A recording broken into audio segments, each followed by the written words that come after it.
आइए, सुनिए, देखिए, समझिए सनातन सत्य। जैसी दृष्टि वैसी सृष्टि, दृष्टि विज्ञान। कुदरत, कुदरती रचना एवं कुदरत के कानून से शाश्वत सुख की प्राप्ति।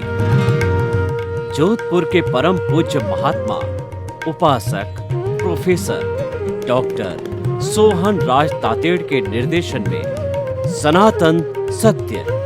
जैसी दृष्टि वैसी सृष्टि, दृष्टि विज्ञान।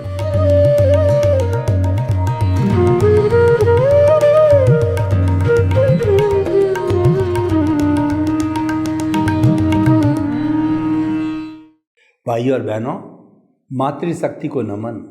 आज का हमारा अति उत्तम विषय, दगा किसी का नहीं सगा। यानी धोखा देने से व्यक्ति धोखा खाता है। हम कई बार व्यवहारिक जीवन के अंदर लोगों को धोखा दे करके प्रसन्न होते हैं कि हमने धोखा दिया, हमने इतना प्रॉफिट कमा लिया, हमारे इतना लाभ हो गया, लेकिन वास्तव के अंदर वो हमारा उससे ज़्यादा नुकसान है। क्योंकि यह प्रकृति का नियम है कि जो खड्डा दूसरे के लिए खोदता है वो दूसरा व्यक्ति तो कब गिरे पता नहीं है, लेकिन खोदने वाला उसी क्षण जो है गिर जाता है। हम इसको दार्शनिक दृष्टि से जो है भीतरी जगत के हिसाब से, भावों के जगत से इसको सिद्ध करेंगे कि इसके क्या नुकसान होते हैं।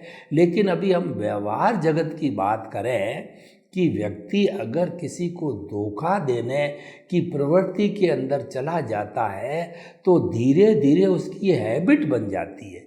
देखिए, हमारे जो मन वचन काया की जो क्रिया होती है उसके अंदर 3 बातें होती है। पहला वृत्ति होता है, फिर प्रवृत्ति होता है और फिर प्रकृति होता है। इसको समझना बहुत ज़रूरी है। वृत्ति का मतलब कोई भी कर्म करना, कोई भी क्रिया करना, कोई भी कार्य करना, कोई भी काम करना। जैसे कि जो है हम सुबह के समय में जल्दी उठते हैं तो ये कार्य हमने किया तो ये हमारी वृत्ति हो गई। अब प्रतिदिन हम जो है सुबह उसी समय उठते रहें और लगभग 10 दिन, 15 दिन, महीना भर तो ये प्रवृत्ति हो जाती है। और धीरे धीरे लंबे समय तक अगर हम ये प्रवृत्ति करते रहें तो वो हमारी प्रकृति बन जाती है, वो हमारी आदत बन जाती है। और आदत पड़ने के बाद उसको सुधारना बहुत मुश्किल होता है। आदत को लत कहा जाता है। जैसे किसी को व्यसन की, ड्रग्स लेने की आदत पड़ जाती है तो वो ड्रग, जैसे कि हमारी भूख जो है वो एक निश्चित समय पे हमको आगाह कराती है कि अब भोजन ले लेना चाहिए। पूरा जो पेट है वह भूख के कारण भोजन की मांग करता है। तो क्योंकि हम निश्चित समय पर भोजन खाते रहते हैं, वृत्ति प्रवृत्ति करते रहते, तो तुम्हारी प्रकृति बन गई। अगर आप प्रतिदिन भोजन जो है 12 बजे दोपहर में करते हो तो प्रतिदिन 12 बजते ही आपके पेट में भूख का एहसास हो जाएगा। इसका कारण ये है कि हमारे इस मस्तिष्क के अंदर ईश्वर ने कहिए, कुदरत ने कहिए, एक बायोलॉजिकल क्लॉक बनाई हुई है। और वो बायोलॉजिकल क्लॉक इस प्रकृति ने जो है बना के भेजा कि अगर तुम मेरे नियमों का पालन करोगे, प्राकृतिक जीवन जियोगे, पृथ्वी जल अग्नि वायु आकाश का समुचित रूप से उपयोग करोगे, संतुलित रूप से उपयोग करोगे, तो जो है आपकी ये बायोलॉजिकल क्लॉक आपको कभी बीमार नहीं पड़ने देगी और आपकी उम्र 100 वर्ष की रहेगी। लेकिन मनुष्य ने जो है वृत्ति, प्रवृत्ति और प्रकृति को बिगाड़ दिया।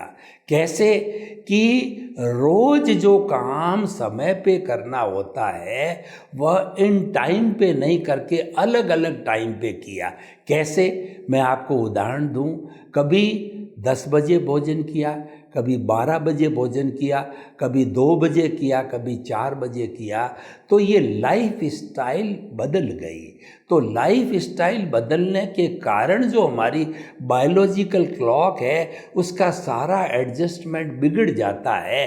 क्योंकि अगर एक निश्चित समय पे कोई भी काम होता है, खाने का, पीने का, सोने का, उठने का, तो वो सारा का सारा ऑटोमेटिकली जो है, जैसे कि हमारे मोबाइल के अंदर हम अलार्म देते हैं उस हिसाब से वो अलार्म बजा देती है। लेकिन लाइफ स्टाइल जो है वो बदलने के कारण या अनिश्चितता होने के कारण बायोलॉजिकल क्लॉक भी अनिश्चित हो जाती है और हम बीमार पड़ जाते हैं, वो हमारी सुरक्षा नहीं करती है।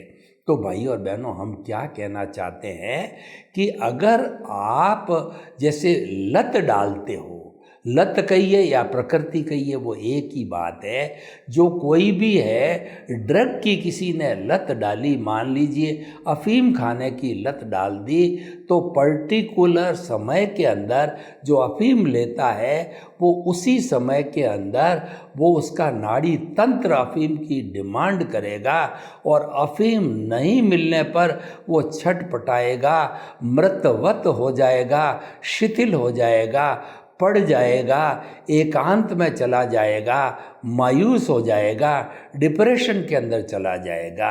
क्योंकि वह वृत्ति बार बार उसी समय लेने से प्रवृत्ति बनी और फिर प्रकृति बन गई, लत बन गई। तो भाई और बहनों, बुरी लत मत डालिए। दगा देना, धोखा देना एक सबसे बुरी जो है लत है, यह सबसे बुरी प्रकृति है, इसको रोका जाना चाहिए। क्योंकि आपने वृत्ति, प्रवृत्ति और प्रकृति के अनुसार एक बार दगा दिया, फिर आपकी हैबिट बन गई, प्रवृत्ति के रूप में 2 बार दिया, 4 बार दिया और फिर आप देते रहे, तो आपकी प्रकृति दगाबाज होने के परिणाम क्या आएंगे वो मैं व्यवहार जगत की बात करता हूँ और फिर निश्चित जगत में आपको लेके जाऊँगा कि व्यवहार जगत का तो नुकसान छोटा है, लेकिन जो भाव जगत के अंदर जो है दगा देने का, धोखा देने का कितना बड़ा परिणाम आपको भुगतना पड़ेगा। देखिए, व्यवहार जगत के अंदर आप किसी को धोखा देते रहे या किसी को जो है आप दगा देते रहे, तो दगा देते देते हमारे जो व्यवहार जगत का हमारा परिवार है, समाज है, हमारा व्यापारिक जगत है, जिस जगत में हम जीते हैं, जिस जगत के अंदर मूवमेंट करते हैं, उन सब को धीरे धीरे धीरे हमारी लत का, हमारी प्रकृति का, हमारी आदत का पता लगने लग जाएगा। तो लोग हमसे जो है बिछुड़ने लग जाएंगे और लोग हमारा संसर्ग नहीं करेंगे। क्या बतावें कि यहाँ तक कि परिवार के लोग भी आपसे बिछुड़ जाएंगे, वो आपसे विमुख हो जाएंगे कि यह व्यक्ति दगाबाज है, हमको भी दगा दे सकता है। व्यापारिक जगत में कोई भी आपसे व्यापार करना नहीं चाहेगा कि इससे हमने संपर्क किया तो हमको धोखा देगा, हमको नुकसान में उतार देगा, हमको दुख में डाल देगा, हमको तकलीफ में डाल देगा। तो इसीलिए कहा गया है कि दगा किसी का नहीं सगा। सगा का अर्थ ये हुआ, आप अच्छे काम करते हो तो सभी आपके सगे या सखा बन जाते हैं, आपके मित्र बन जाते हैं। और आप बुरा काम करते हो, बुराई के काम करते हो, तो आपके मित्र भी आपके दुश्मन हो जाते हैं। संसार के अंदर 2 खाते चलते हैं, एक अच्छाई का खाता, एक बुराई का खाता। हमारा हृदय है वो कुरुक्षेत्र है, उसके अंदर जो है वो कौरव और पांडव हर समय जो है लड़ते रहते हैं, यानी बुराई और अच्छाई का संघर्ष चलता है। कैसे चलता है, मैं आपको एक उदाहरण दूँ। उदाहरण, मुहावरे, कहानी, इडियम्स के द्वारा जो कठिन चीज़ है वो सरल बन जाती है, सहज बन जाती है, सुगम बन जाती है। देखिए, आप चल रहे हो और चलते चलते किसी बहन की जो है सोने की चेन नीचे गिर गई, तो आप पीछे चल रहे हो, आपके मन में ये आया कि कोई देख नहीं रहा है और ये चेन कीमती है, इसको उठा के जेब में डाल दो। ये हमारी मनोवृत्ति कहिए या दगे की आदत कहिए या हमारा भीतर जो कषाय जो कलुषित है और जो हमारी आज्ञा है वो हमको ये कहती है कीमती चीज़ है, तुम्हें मुफ्त में मिल जाएगी, जेब में डाल दें। थोड़ी देर के अंदर अगर हम सेंसिबल हैं, अगर हमारे पास में ज्ञान है, तो हमारी प्रज्ञा हमारा कान खींचेगी कि तू तो आज्ञा में रहने वाला, तुम तो मेरे साथ में रहने वाला, तू तो ज्ञानवान व्यक्ति, अपना सो अपना, पराया सो पराया। ये जो धन है किसी और का है। तो दो चीज़ें होती है, या तो उसको आप छोड़ के चले जाओगे या आप उसको लेकर के पुलिस में जमा करा दोगे। तो ज़्यादा अच्छा तो यही है कि उसको पुलिस में जमा करा दिया जाए, तो एक सिटीजन का, एक नागरिक का जो है वह भी फ़र्ज अदा हो जाता है। कई बार अखबार में हम पढ़ते हैं कि जो ऑटो चालक होते हैं कई ईमानदार होते हैं, तो भाई बहन जब उसकी ऑटो में बैठते हैं तो पर्स को पीछे भूल जाते हैं या कोई नोटों की गड्डी गिर जाती है, तो अगर ईमानदार ऑटो चालक है जो कि दगा नहीं करने वाला है, वह उस पर्स को या नोटों की गड्डी को पुलिस के पास में जमा करा देता है, पुलिस इंक्वायरी करके उस व्यक्ति को दे देती है, तो वह व्यक्ति जो है किसी के साथ दगा नहीं करता है, भलाई करता है, लेकिन दूसरे की चीज़ उठा लेता है। दगे में देखिए, दगा का बहुत बड़ा संसार है। जैसे मोह का वट वृक्ष है, सारी बुराइयां मोह के अधीन आती है, उसी तरह से दगे का भी संसार बड़ा है। दगा के अंदर क्या क्या होता है? एक तो दगा ये है कि कोई भी आप व्यापारी हो, 1 रुपये की चीज़ के 2 रुपये ले लेना, और आप वस्तु दे रहे हो उसके अंदर मिलावट कर देना, सोने के अंदर जो है ज़्यादा तांबा मिला करके उसको जो है शुद्ध कैरेट का बता करके दे देना, और जाली दस्तखत कर देना, और जो है जाली जो है डॉक्यूमेंट्स बना देना, झूठी गवाही दे देना, किसी का जो कहना चाहिए मर्डर तक कर देना, यह भी दगा है। तो दगा के बहुत सी संज्ञाएं हैं, उन सबको दगा कहा जाता है। दगा एक बुराई है, इस बुराई से हमको बचना चाहिए, और जो इस बुराई का सेवन करते हैं वो मनुष्य जीवन में पशुवत हो जाते हैं। परिवार वाले उससे कट जाते हैं, मित्र उससे कट जाते हैं, समाज उससे कट जाता है, और वो अकेला पड़ जाता है, उसका जीवन जीना दूभर हो जाता है। ये तो व्यवहार जगत की बात है। और कई बार दगा देने वाला व्यक्ति पुलिस कार्रवाई में आ जाता है, जेल चला जाता है, और कोर्ट की जो है कार्रवाई में चला जाता है, और जो है अधिकतर तो जो है वह व्यक्ति जो है वो दगा देते देते बहुत बड़ी मुसीबत में भी फंस जाता है। ये तो हमने व्यवहार जगत की सारी बातें कही आपसे। अब हम जो है वो भीतर का हमारा भाव तंत्र है, उस भाव तंत्र की बात करते हैं, भीतरी जगत की बात करते हैं। तो हमारे भीतर का जो साम्राज्य है वो प्रभु का साम्राज्य है, वो हमारी आत्मा का साम्राज्य है। उस साम्राज्य के अंदर कोई भी अन्य परिंदा भी पर नहीं मार सकता। आपकी कितनी प्रिय पत्नी हो, बेटा हो, पोता हो, वो आपके प्राइवेट जगत के अंदर एंट्री नहीं ले सकता। वह प्योरली जो है आपका प्राइवेट जगत है, उसके अंदर आप और आपका प्रभु है।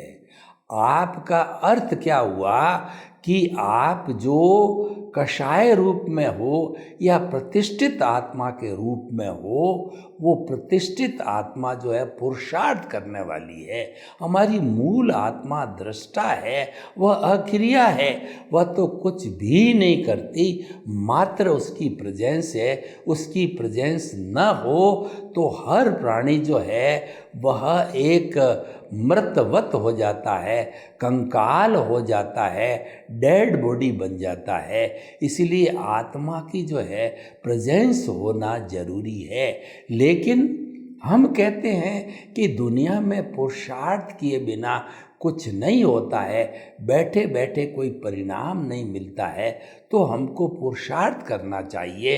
तो हमने पुरुषार्थ को दो भागों के अंदर बांटा, एक रिलेटिव पुरुषार्थ और एक रियल पुरुषार्थ। रिलेटिव पुरुषार्थ मन वचन काया की क्रिया से किया जाता है और हम जन्म से मृत्यु तक जो है पुरुषार्थ करते रहते हैं, वह पुरुषार्थ कहलाता है। जन्म लेना, जन्म के बाद में वही माता पिता, फिर हम बड़े होते हैं, फिर हमारी शादी होती है, फिर पत्नी होती है, बच्चे होते हैं, हम इंजीनियर, डॉक्टर, चार्टर्ड अकाउंटेंट, व्यापारी, नेता, जैसा जैसा हमारा पिछले जन्म का जो है हमारा उपादान होता है, पिछले जन्म का जैसा हमारा जो उदय और प्रारब्ध होता है, उसके अनुरूप जो है जन्म से मृत्यु तक हमारी वह कार्रवाई चलती रहती। इसीलिए कहा गया है कि मन वचन काया तथा उससे जुड़ी हुई हर प्रवृत्ति मात्र कुदरती रचना है और वह व्यवस्थित है, वह प्रीडेस्टिन्ड है, वह अवस्था से जुड़ी हुई है, वह विनाशी है, वह जड़ है, वो जाने वाली है। यानी कि हमारा सुख जा रहा है, ये आने के लिए नहीं आ रहा है, सुख जा रहा है, दुख जा रहा है, तकलीफ जा रही है, बीमारी जा रही है, हमारी अवस्था जा रही है। पहले हम बालक होते हैं, फिर किशोर होते हैं, फिर युवा होते हैं और फिर प्रौढ़ होते हैं और फिर जो है हम वृद्ध होकर के एक दिन राम नाम सत हो जाता है। तो ये जाने के लिए आई है, ये रहने के लिए नहीं आई थी, क्योंकि अवस्था है, हर अवस्था परिवर्तनशील है। इस अवस्था को कुदरती रचना कहते हैं। कुदरती रचना का दूसरा नाम संसार है कि संसार में हर क्षण हर वस्तु बदलती रहती है, उसके अंदर उत्पाद और व्यय होता है, उसको हम कहते हैं कि पर्याय बदलते रहते हैं।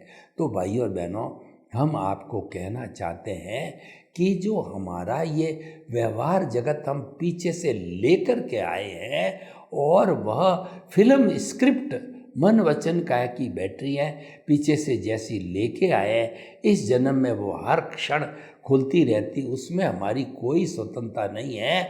वह तो पिछले जन्म में हमारा जैसा भाव डाल करके, अगर किसी ने दगे के भाव डाले हैं तो इस जन्म के अंदर उस व्यक्ति को दगे की प्रकृति बनती रहेगी और दगे वाला व्यक्ति बनता रहेगा।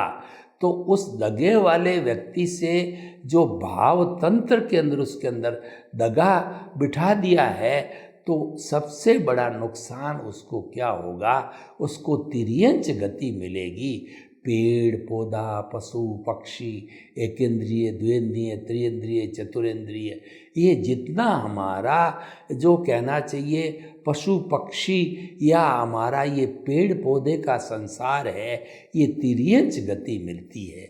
जो दगा देता है, भगवान ने कहा उसको तिर्यंच गति मिलती है, और जो दगा नहीं देता है, प्रामाणिक व्यक्ति होता है, उसको जो है कभी भी जो है वो तिर्यंच गति और नरक गति नहीं मिलती। ऐसे व्यक्ति को, प्रामाणिक व्यक्ति को, धार्मिक व्यक्ति को या तो मनुष्य गति मिलती है या बहुत अच्छा पुण्य कमाया हो तो देव गति मिलती है, यानी अच्छी गति मिलती है। तो ये सारा जो है वो क्यों होता है कि हमने भाव तंत्र के अंदर जो है दगे के भाव डाले कि अगले जन्म के अंदर मैं लोगों को धोखा दे दे करके, झूठा माप तोल करके और जो है लोगों के साथ के अंदर जेबें काट करके, लोगों की चोरियां करके और जाली जो है नोट बना करके बहुत पैसे वाला करोड़पति अरबपति बनूंगा, तो ऐसा व्यक्ति जो है करोड़पति अरबपति तो बनना दूर रहा, बल्कि उसको जो है आयुष्य कर्म का बंध होता है। आयुष्य कर्म के बंध की जो थ्योरी है वो लंबी थ्योरी है, परंतु जीवन जो उस वक्त का जीवन था, उस वक्त के जीवन से 2/3 के बाद में आयुष्य कर्म का जो बंध का चांस मिलता है, गति का चांस मिलता है, तो वह जो है उसके पहला राउंड, दूसरा राउंड, 2/3 के बाद का 1/3 का तीसरा राउंड, ऐसे राउंड मिलते रहते हैं। और हर बार में अगर वो दगा के भाव डालता है तो निश्चित तौर पे अंत मति सो गति, वो व्यक्ति दगे वाला ही बनता है। और इस जन्म के अंदर वह जो है दगे के कारण वह तिर्यंच गति भुगतता है। पशु पक्षी और जो है वो पेड़ पौधे की जिंदगी जो है यापन करता है। तो भाइयों और बहनों, जो 4 गति होती है, उस नरक गति, तिर्यंच गति, मनुष्य गति, देव गति के जो है वो गति होने के हम आपको कारण बताते हैं। फिर आप जो है वृत्ति, प्रवृत्ति और प्रकृति कैसी बनानी है, किसी को दगा देना है या न देना है, ये आपको तय करना पड़ेगा। क्योंकि भाव जो है वो लाइव प्रतिष्ठित आत्मा है, वो उसमें आप पूर्ण स्वतंत्र हो, उस पर कुदरत का कानून लागू नहीं होता है। परंतु एक बार भाव डालने के बाद में, बीजारोपण करने के बाद में जब पौधा बनेगा, फल आएगा, उसमें आप स्वतंत्र नहीं हो। भगवान कृष्ण ने गीता में कहा है कि निष्काम कर्म करो। इसका अर्थ क्या हुआ कि कर्म करना आपके हाथ में है, फल आपके हाथ में नहीं है। तो अच्छे इंसान बनना चाहते हो, कर्म योगी बनना चाहते हो, स्थित प्रज्ञ बनना चाहते हो, प्रज्ञा चक्षु बनना चाहते हो, तो जीवन भर अच्छे कर्म करते रहो, लेकिन फल की इच्छा मत करो। फल की इच्छा करते ही हम भीख और भय के संसार में चले जाते हैं। हम जो है वो ब्लेम और क्लेम के संसार में चले जाते हैं। कर्ता भाव बन जाता है, और वो कर्ता भाव रूपी जड़ है, वो हमारा जो पौधा बनेगा, वह पौधा इस संसार को बढ़ाने वाला बनेगा। और अगर जड़ के अंदर हमारा निमित्त भाव है, हमारा अकर्ता भाव है, हमारा जो है कर्म योग है, तो हम जो निष्काम कर्म है, तो मान के चलिए कि हमारा जीवन अच्छा बनेगा। और ऐसी चिंतन रखने वाला, उसका ज्ञान दर्शन सम्यक होगा। और सम्यक ज्ञान दर्शन जब हमारे विजन में फिट हो जाता है, ये आर्ट ऑफ द विजन कहलाता है। यानी आर्ट ऑफ द विजन जो है हमारे जीवन की पूरी प्लानिंग जो मस्तिष्क के अंदर दिखाई नहीं देती है। देखिए, हमारी जो आत्मा है उसके 3 स्तर है। पहला स्तर है हमारी द्रव्य आत्मा कहिए, मूल आत्मा कहिए, और हमारी दृष्टा आत्मा कहिए। वो तो अक्रिया है और मात्र उसकी प्रेजेंस है। और जो हम पुरुषार्थ की बात करते हैं कि आज दुनिया में पुरुषार्थ का डंका बजता है। हर व्यक्ति कहता है कि मैंने पुरुषार्थ नहीं किया तो मैं पीछे रह जाऊंगा, और पुरुषार्थ करके मैं दुनिया का नंबर 1 बन जाऊंगा। और पुरुषार्थ किए बैठे बैठे क्या कोई तरक्की होती है? बैठे बैठे क्या कोई भोजन मिलता है? पुरुषार्थ सबको करना पड़ता। माना पुरुषार्थ हमारे को करना पड़ता है, लेकिन जो पुरुषार्थ हम पीछे से लेके आए व्यवहार जगत का है, वह तो हमारा मैकेनिकल मोड से मिलता है। और हम अगले जन्म का जो पुरुषार्थ करते हैं वो भावों के द्वारा होता है, वो भाव पढ़ते हैं उसको हम कॉजेज कहते हैं। एक कॉजेज को हम बंच कहते हैं, एक कॉज कहते हैं, और बहुत से कॉजेज जब पढ़ जाते हैं वो बंच ऑफ द कॉजेज कहलाते हैं। और वह कॉजल बॉडी जो है वो हमारा भाव मन होता है। वह भाव मन है, उससे जो है हमारे स्पीच और एक्शन के बीजारोपण होते हैं। वो स्पीच और एक्शन के बीजारोपण जो है वो हमारी प्रकृति में होते हैं, कुदरत में हो जाते हैं, और भाव मन हमारे भीतर रहता है, आत्मा के साथ में रहता है, जिसको कॉजल बॉडी कहा जाता है, कर्म शरीर कहा जाता है और अज्ञान कहा जाता है। इसको अज्ञान कहना उचित रहेगा, क्योंकि इस दुनिया में करीब 360-65 तरह के कुल धर्म हैं जो आत्मा में विश्वास करते हैं। उन सभी ने एक अज्ञान रूपी अशुद्धि के कारण आत्मा को संसार भ्रमण का कारण, दुख का कारण, जन्म मरण का कारण बताया है। तो अज्ञान सबसे बड़ा कारण है इस आत्मा को भटकाने वाला। इस आत्मा की मुक्ति नहीं होने के अंदर बाधक तत्व वो अज्ञान है। वह अज्ञान ये कर्म शरीर है, वह अज्ञान ही भाव मन है। जो कि व्यक्ति चला जाता है उस भाव मन को जो है आत्मा के साथ में रहता है, और वह जब आत्मा दूसरे शरीर में उन भावों के अनुरूप जो है जन्म ले लेती है तो वो द्रव्य मन बन जाता है। वह सारी स्क्रिप्ट कहिए, फिल्म कहिए, मन वचन काया की बैटरियाँ करिए ला करके, और आपका जो एक्शन जो बना था, बीज जो है वह उस बीज के साथ में मिलके और ये सारा व्यवहार जगत बनाता है। सर्वे भवन्तु सुखिनः, सर्वे सन्तु निरामया। लोग के जीवों को सुख मिले, शांति मिले, आनंद मिले, प्रेम मिले, सौहार्द मिले, मुक्ति मिले। आप सभी के प्रति मंगल भावना। ओम शांति।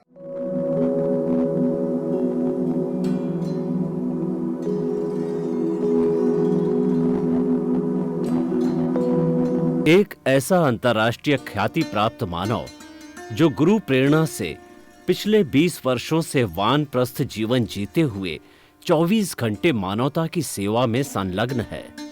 एक ऐसा मानव जो अभी राष्ट्रीय, अंतर्राष्ट्रीय टीवी चैनलों पर 7,500 एपिसोड के माध्यम से सनातन सत्य, आत्मविज्ञान एवं पुनरुत्थान, व्यवहार एवं निश्चय जगत के जीवनोपयोगी विषयों पर हृदय स्पर्शी प्रवचन कर चुका है। उस मानव का नाम है महात्मा उपासक प्रोफेसर डॉक्टर सोहन राज तातेड़। प्रोफेसर तातेड़ द्वारा योग, दर्शन, शिक्षा विषयों पर रचित पीएचडी स्तर के 250 शोध ग्रंथ भारत के 100 प्रतिष्ठित विश्वविद्यालयों में शोधार्थी पढ़ रहे हैं तथा वे सभी शोध ग्रंथ वहां की सेंट्रल लाइब्रेरियों में उपलब्ध हैं। महात्मा सोहन राज ने अभी तक हजारों स्कूलों, कॉलेजों, विश्वविद्यालयों एवं संस्थाओं में सेमिनार, वर्कशॉप, कैंप लगाकर लाखों विद्यार्थियों को योग, दर्शन, शिक्षा का प्रशिक्षण देकर उन्हें सुसंस्कारित किया।